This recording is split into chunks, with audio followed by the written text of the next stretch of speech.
নিজস্ব union Saidpur সাহারপাড়া union. এই ইউনিয়নের জমিয়তুল উলামা ইসলাম বাংলাদেশের আহ্বায়ক, বিশিষ্ট কবি, সাহিত্যিক, লেখক এবং কলামিস্ট হাকিম মাওলানা সৈয়দ তাজুল ইসলাম সাহেবের সভাপতিত্বে আমাদের মাঝে উপস্থিত আছেন, বিশেষ করে যাদের নাম বললেন, এই আমাদের সিলেট জেলা জমিয়তের নবনিযুক্ত সাধারণ সম্পাদক মাওলানা নুরুল হক সাহেব। উপস্থিত আছেন 12 দলীয় জোট মনোনীত সুনামগঞ্জ 1 আসনের সংসদ সদস্য পদপ্রার্থী সুনামগঞ্জ জেলা জমিয়তের সাধারণ সম্পাদক হাফিজ রশিদ আহমেদ সাহেব। আমাদের কাছে উপস্থিত আছেন সুনামগঞ্জ জেলার অন্যতম সহসভাপতি এবং শান্তিগঞ্জ উপজেলা জমিয়তের সভাপতি শাহেখ হুসাইন আহমেদ সাহেব। আপনাদের সবার সুপরিচিত মুখ, আমাদের সবার মুরব্বী জগন্নাথপুর উপজেলা জমিয়তের সম্মানিত সভাপতি হাফিজ সৈয়দ জাহিরুল হক সাহেব সহ জমিয়তের নেতৃবৃন্দ, ফেদায়ে জমিয়ত এবং আমার এলাকার বিভিন্ন দল মতের ভাইয়েরা, আপনারা যারা আপনাদের মূল্যবান সময় ব্যয় করে আমাদেরকে সময় দিচ্ছেন, আমাদের এই কথাগুলো শুনছেন, আপনাদেরকে আমার মনের অন্তরের অন্তঃস্থল থেকে শুভেচ্ছা জানাই এবং ধন্যবাদ জানাই। আমাদের এই অঞ্চল আলেম উলামা অধ্যুষিত।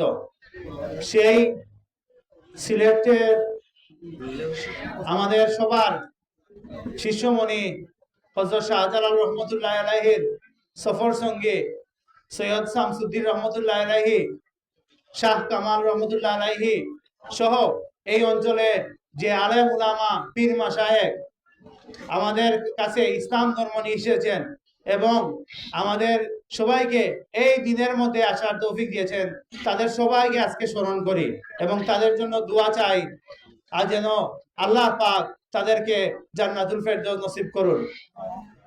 এছাড়াও আমার পূর্বপুরুষ সৈয়দ কামাল উদ্দিন শাহাদামরি সহ যারা এই অঞ্চলে বিচরণ করেছেন, তারা সবাই সৈয়দপুর সাহারপাড়া অঞ্চলের জন্য খাদিম হওয়ার জন্য কাজ করে গেছেন। আপনাদের ভালোবাসা এবং দোয়ায় আমার দাদা সৈয়দ তাহির আলম রহমতুল্লাহ আলাইহি আপনাদের এই শামসিয়া মাদ্রাসার মতলব নিযুক্ত আপনারাই করেছিলেন। সেভাবে আমি আপনাদের কাছে একজন নগণ্য মানুষ হিসেবে এসেছি। এখানে আমার বলার কিছু নেই, এখানে এসে আমি বড় বড় বুলিয়া ওড়ানোর কিছু নেই। এখানে সবাই আমার পিতৃতুল্য, বাবা এবং চাচার মতো এবং আমার ভাইয়ের মতো। এখানে আমি বলতে আসি নাই যে আমি আমেরিকা থেকে বড় বড় ডিগ্রি নিয়ে এসেছি। এখানে আমি বলতে আসি নাই আমি সিঙ্গাপুর থেকে শরিয়া আইনে ডিপ্লোমা নিয়ে এসেছি। এখানে আমি বলতেও আসি নাই আমি বিশ্বের অন্যতম বৃহৎ প্রতিষ্ঠান IBM এ প্রায় 1 যুগ চাকরি করেছি। এসব আপনাদেরকে কি বলবো?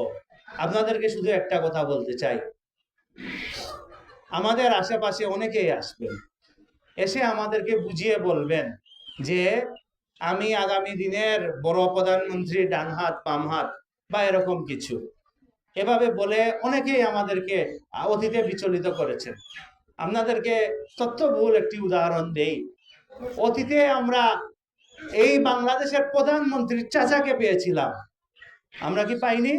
অতীতে আমরা বাংলাদেশের প্রধানমন্ত্রী চাচাকে পেয়েছিলাম। এই যে আমার চিলাউড়া চাচা বলে বলে দিচ্ছেন জয় বাংলা জয় বঙ্গবন্ধু। যেহেতু সামাদ সাহেবের এলাকার মানুষ, আগে আওয়ামী লীগ করতেন, 2022 সাল থেকে আমাদের জমিয়তে চলে এসেছে, কিন্তু অভ্যাস তো থেকে যায়, স্বাভাবিক। আমরা আমাদের একজন বড় মন্ত্রীও পেয়েছি, যার কারো দিকে তাকাতে হয় নাই, নিজেই উন্নয়ন করেছেন। একটু আগে শান্তিগঞ্জের সেক্রেটারি সাহেব বলে গেছেন। কিন্তু আমাদের সৈয়দপুর সাহারপাড়া, আশারকান্দি এবং মিরপুরের কি উন্নয়ন করেছেন? প্রধানমন্ত্রীর চাচাও পেয়েছেন, প্রধানমন্ত্রীর ক্যাবিনেট মন্ত্রীও পেয়েছেন। আমাদের এই 3টা জায়গার কি উন্নয়ন পেয়েছেন? আমাদের উন্নয়ন গুলা করে কে? কোন রকম আমরা যদি একজন উপজেলার চেয়ারম্যান বানিয়ে দেই, যে দলই হোক, আমাদের মুরব্বী একজন মারা গেছেন, তিনি করেছেন। আমাদের একজন মুরব্বী বর্তমান লন্ডনে সফররত আছেন, তিনি কিছু করেছেন। আমরা কিছু স্থানীয় সরকারের প্রতিনিধি, চেয়ারম্যান, রানীগঞ্জের রাস্তা ইসলামগঞ্জের দিকে যাবেন, তারা যদি সিলেটে যেতে চান, তারা ওই দিক দিয়ে সিলেটে চলে যাবেন। তাদেরকে সৈয়দপুরে আসার দরকার নাই। তাদের তো নয়াবন্দরে আসার দরকার নাই, তাদের তো দাওরাই বাজারে আসার দরকার নাই। এখন তো আসবেন ভোটের জন্য, ভোটের পরে তো তারা চলে যাবে। কিন্তু আমি তো আপনাদেরই সন্তান, আমি ঘুম থেকে উঠে যে উন্নয়ন গুলা করেছেন এলাকাবাসীদের স্বাভাবিকভাবে এলাকার ছেলে এলাকারই উন্নয়ন করে। তো আমি আপনাদের এলাকার সন্তান, অতীতে আমি চেষ্টা করেছি আপনাদের এলাকার প্রতিনিধিত্ব করতে, আপনারাও আমাকে নিরাশ করেন। মুরব্বী মুরব্বী আমার চাচাদের থেকেও আপনারা আমাকে ভুল ভোট দিয়েছেন, আমি এই জন্য আপনাদের কাছে কৃতজ্ঞ। এখন আগামী নির্বাচন আমাদের একটি সুযোগ এসেছে, আমাদের সৈয়দপুর সাহারপাড়া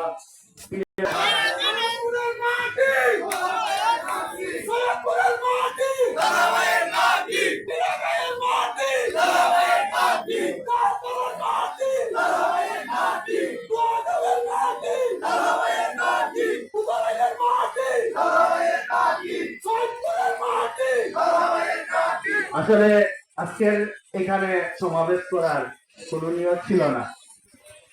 আমরা যে দলের মার্কা প্রত্যাশী সেই দলের নেতৃবৃন্দ অন্য জায়গায় প্রতিযোগিতায় আমাদের সাথে কুটাশা হয়ে শেষ পর্যন্ত বলেছেন যে তালহা আলম তো কলকলিয়ায় ঠিক আছে নৌকার সাথে বাড়াবাড়ি করছে, মাত্র 100 ভোটে ফেল করেছে।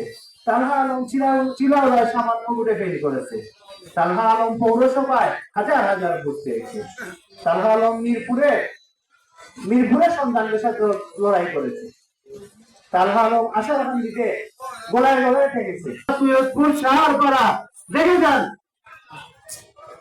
এখানে আমার ঘর, আমার বাড়ি, আমার পিতারা, আমার চাচারা, আমার দাদারা এখানে বসবাস করেন। তাদেরকে নিয়ে তো আমার সমাবেশ করার কোনো দরকার নাই। দরকার আছে? এই মাটি আলেম উলামার মাটি, এখানে আমরা নীরবে বিপ্লব করি।